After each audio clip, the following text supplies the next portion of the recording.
We will then move ahead from the governmental perspective and the Minister of Foreign Affairs to the institutional and academic perspective. And Göran Tomson and Peter Friberg are here to tell us about a Swedish initiative for global health transformation. So the floor is yours. And just to say a few words on the gentlemen, Göran, you're a senior professor in international health, and you're at a lot of different universities with a heavy background, and so are you, Peter Friberg. And the two of you are trying to launch an initiative, which you're going to tell us a bit more about. So the floor is yours. Welcome. Thanks very much, Johan. Thank you. Ulrika, the State Secretary, talked about the importance of the work being science-based. Helena clarified that it's no longer about us and them. Anders, among many other things, in an inspirational way, described the earliest steps of his career. There are many young people in the audience, and you've been very, very, let's say, kind, just listening. But remember how Anders started his career. Lennart said, this is about what we can do together. And finally, Ingo said, be bold. Your turn. And thanks very much, Johan, also for allowing us to present this idea about SITE, which is Swedish Institute for Global Health Transformation. And with the aim that we have to strengthen Swedish overall engagement in global health. And I would like to also emphasize what Göran just said about the young generation here, which I think is incredibly important. And it's very nice to be in a meeting where it's about mean age is less than 40. I like that. And also to see that in the panel there was also a postdoc student from the Karolinska Institute. We need to have these young people to say their say as well in these questions. We're talking about the 2030 agenda, right? All right. So first, a little bit about global health, and this is very familiar to most of you, I would say.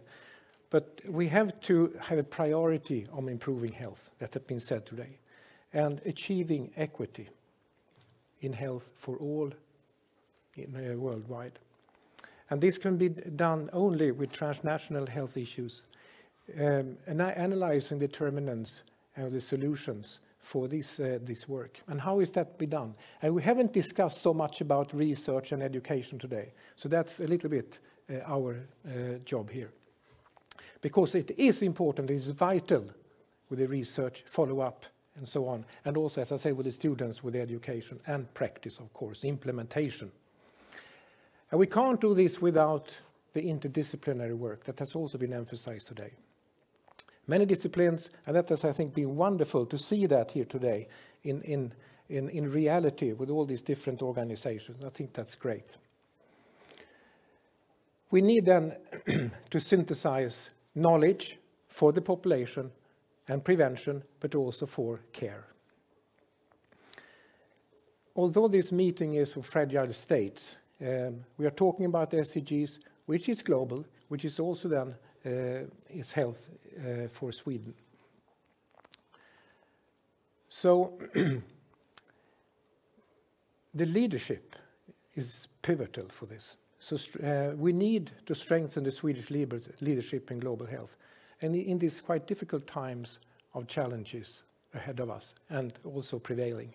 And this is also a very nice initiative from SIDA with the leadership, which I think is very nice. So while there is very relevant work that is being performed in global health, and that is continuing, there is no really Swedish global health strategy from the federal government. There is no intersectoral knowledge base and no independent go-to policy and advocacy expert authority on the global health. Speaking about then the strategy, there are several countries having that. I mean, Norway, England, and Germany. And for example, there is quite a recent strategy paper from Germany with then speaking about global health and with taking a joint action, really, and embracing responsibility for producing that from the federal government. And in addition, just 2 days ago, the French president published in The Lancet about a global agenda for health security. François Hollande published that just 2 days ago. However, regarding advocacy expert, I think it's great to have Global Utmaning here. This is a really good advocacy expert and collecting different organizations. But once again, back to health. Like the CV or SIPRI or Stockholm Environment Institute, there are several institutes for different other aspects, but there is really none for health. That's what we think. There is a niche for a health platform interacting with the rest of the other institutes. So against this background, we believe that on the basis of a broad national and international consultative process that we have been performing, we proposed the establishment of SITE, the Swedish Institute for Global Health Transformation. And we have had discussions with SIDA and with the universities and the university chancellor, Harriet Wallberg, and also with the researchers at universities, also at the Karolinska Institutet, and with also constructive input from Marianne Claesson from Gates and Stefan Pettersson from UNICEF. On the international side, we had visits to some American and European universities with quite nice and good support for this kind of platform. So, what is this? The task for us then is to have this interdisciplinary collaboration, both nationally and internationally. Of course, then embracing institutions and universities in Sweden. They are the backbone with this work. The intergovernmental organizations like WHO and UNICEF and so on. The private sector and the business, which is not really mentioned very much today. So there are several important organizations to work with and to collaborate with.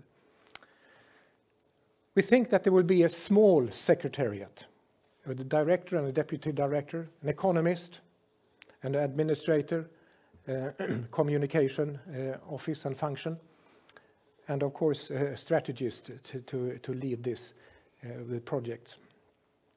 And we have so far very positive discussions with the Royal Academy of Sciences and with the Secretary Göran Tomson, who have said that there is an interest to host SITE under the umbrella of the Academy of Sciences. So they are the ongoing discussions. And of course the work should be based on evidence-based and science-based with different areas. And there are some examples that I have listed here: with anthropology, economy, engineering, law, health, of course, environmental specialists, and political scientists. And we have had some discussions with Joachim Palme, Bo Rothstein, speaking about corruption, that was brought up previously. And also with people at the Karolinska Institutet and others.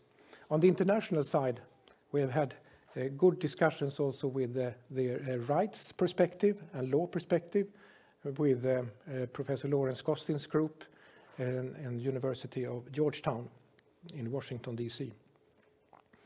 So there seems to be an important thing here with the specialists. However, though, this should be easy and flexible, so these kind of experts could go in and out from the universities, reimbursed from SITE, and it should not cost the university anything. So there will be a platform for intense discussions and outcome. And to the Secretariat is also attached an advisory board with the senior experts, both nationally and internationally. So the objective then for SITE is to striving to become an independent platform for these global health issues. And I think that you all know about the challenges that we are having right in front of us and what we will meet in the SDGs the 15 years to come. So it's important to have some kind of health platform interacting with others. So Göran, over to you. Thank you, Peter. So some of the fruits, concrete deliverables from this so far only idea existing platform include a clearinghouse, a one-stop shop to go to for policymakers and others. It's quite surprising that this does not exist. To participate in agenda setting, including narratives for health in SDGs, I must confess that and acknowledge Johan and his group very much, because reality is that health tended to become a little bit marginalized in the SDG discussions so far, and this conference is groundbreaking very clearly in terms of trying to rectify that. Now, we also, and that's important to underline, we don't see that this site platform would do research, taking resources from universities, rather be an added value to research, to questions, formulation in a multidisciplinary environment that is not very much existing in many universities. And then very clearly the importance of supporting the interest of the young generation and the existing educational activities, rather fragmented. You will hear more about that from people that are actually driving this and developing this. And of course there are excellent models and examples, but it could be and should be strengthened. Let's see if I can push the right button. Now, and I will close this with this. Peter alluded to that, the fact that there is no national strategic plan for global health. When we started this journey about a year ago, this was one of the first diagnoses. And although Lennart said that there is now a new policy framework being developed, and that framework includes health, I don't think that's enough. And I have in my hand the example from Germany. It's an excellent document. And if there is time, maybe we can talk, maybe evening time, I don't know, about it. Now, there is so much know-how in Swedish society at the universities, and in my mind, it's not rationally used. So this is another example of what we think that site could facilitate. Not least, for example, using the academe in operationalizing the SDGs, in facilitating models in bilateral collaboration in capacity building for monitoring and for facilitating accountability, etc. Peter, you wanted me to say that I've been asked to chair a subcommittee by the regional director operationalizing SDGs, and so I will say that, but I won't say more, because now Johan wants us to close. That's true, isn't it? Yes, it is, but we're very happy that you have chosen this opportunity to launch this initiative and to gather support for it in Sweden. And as we are joined in the sense that we think that health and the progress of health will be crucial in achieving the SDGs, and therefore only more research and more policy work is needed in order to achieve that. So thank you very much, and we're looking forward to collaborate with you guys. Thank you.